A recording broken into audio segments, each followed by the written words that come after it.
ఒకవైపున భయాందోళన ఆయన క్రియేట్ చేస్తూ ఉన్నాడు, మరోవైపున స్టేట్మెంట్లు ఆపోజిట్గా ప్రజలను మభ్యపెట్టే స్టేట్మెంట్ను మళ్ళీ ఈనాడు క్యారీ చేస్తుంది. అంటే పద్ధతి ప్రకారం భయాందోళన క్రియేట్ చేయడం, పద్ధతి ప్రకారం ఈనాడు, ఆంధ్రజ్యోతి, TV5, చంద్రబాబు నాయుడు వీళ్ళంతా కలిసి మళ్ళీ ఏమీ జరగనట్టుగా మళ్ళీ వీళ్ళు రివర్స్ కథనాలు మళ్ళీ రాయించడం, ఇవి జరుగుతూ ఉన్నాయి. ఇలాంటి పరిస్థితుల్లో నిజంగా ప్రతి కార్యకర్తకు కూడా, ప్రతి నియోజకవర్గంలో కూడా ఈరోజు మీ అవసరం చాలా ఉంది.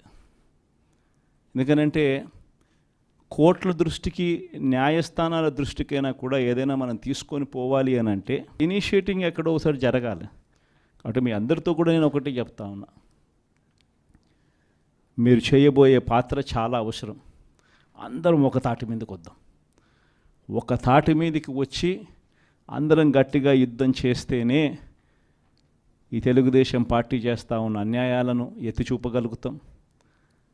వీళ్ళు చేస్తూ ఉన్న ప్రజా వ్యతిరేక పాలనను మనం ప్రజల్లోకి గట్టిగా తీసుకుని పోగలుగుతాం.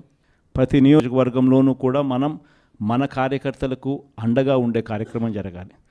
సో డిస్ట్రిక్ట్ లీగల్ సెల్స్ అనేటివి స్ట్రాంగ్ కావాలి, డిస్ట్రిక్ట్ లీగల్ సెల్స్ అనేటివి స్ట్రెంగ్తన్ కావాలి. స్ట్రెంగ్తన్ అయితేనే మనం మన ప్రతి కార్యకర్తకు అండగా నిలబడగలుగుతాం.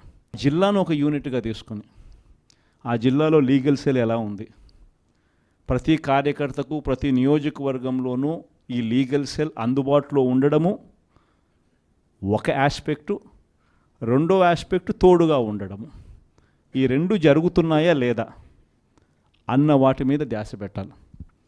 లాయర్ల డెవలప్మెంట్కి సంబంధించి, వెల్ఫేర్కి సంబంధించి ఎప్పుడు జరగని విధంగా వైఎస్ఆర్సీపీ ప్రభుత్వంలో మాత్రమే పట్టించుకున్నాం. మనం వచ్చిన తర్వాతనే మొట్టమొదటిసారిగా 100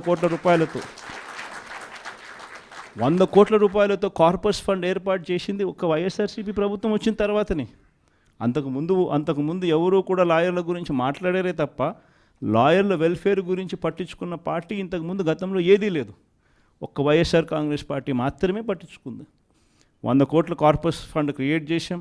కార్పస్ ఫండ్కు సంబంధం లేకుండా కొత్తగా వృత్తిలోకి వచ్చే లాయర్లు 3 ఏళ్ల పాటు వాళ్ళ వృత్తిలో వాళ్ళు స్టెబిలైజ్ అయ్యేదానికి వాళ్ళకు కూడా అండగా ఉంటూ, వాళ్ళకు కూడా 6 నెలలకు ఒకసారి 30,000 రూపాయలు ఇచ్చే కార్యక్రమం, ప్రతి నెల 5,000తో లెక్కేసి మనం వచ్చిన తర్వాతనే ఈ ఇనిషియేటివ్స్ జరిగినాయి.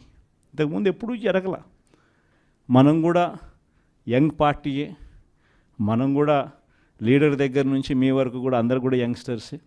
మనం కూడా ఇంకా ఎదగాల్సింది చాలా ఉంది.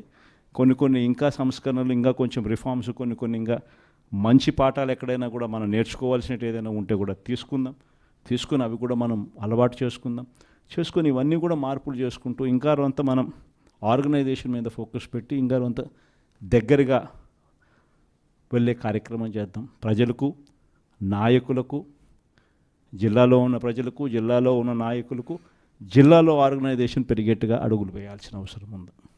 వైఎస్ఆర్ కాంగ్రెస్ పార్టీకి సంబంధించి పార్టీ మీద అపారమైన నమ్మకం, అపారమైన ప్రేమ రెండింటినీ కలిగి ఉండి వైఎస్ఆర్ పార్టీకి అన్ని రకాలుగా కష్టకాలంలో కూడా తోడుగా నిలబడేందుకు మనస్ఫూర్తిగా వచ్చినందుకు ప్రతి అక్క చెల్లెమ్మకు, ప్రతి సోదరుడికి, స్నేహితుడికి హృదయపూర్వకంగా కృతజ్ఞత తెలుపుకుంటా ఉన్నాను. ఈరోజు రాష్ట్రంలో జరుగుతూ ఉన్న పరిస్థితులన్నీ కూడా మీకు అందరికీ కూడా తెలియని కావు. రాష్ట్రంలో జరుగుతూ ఉన్న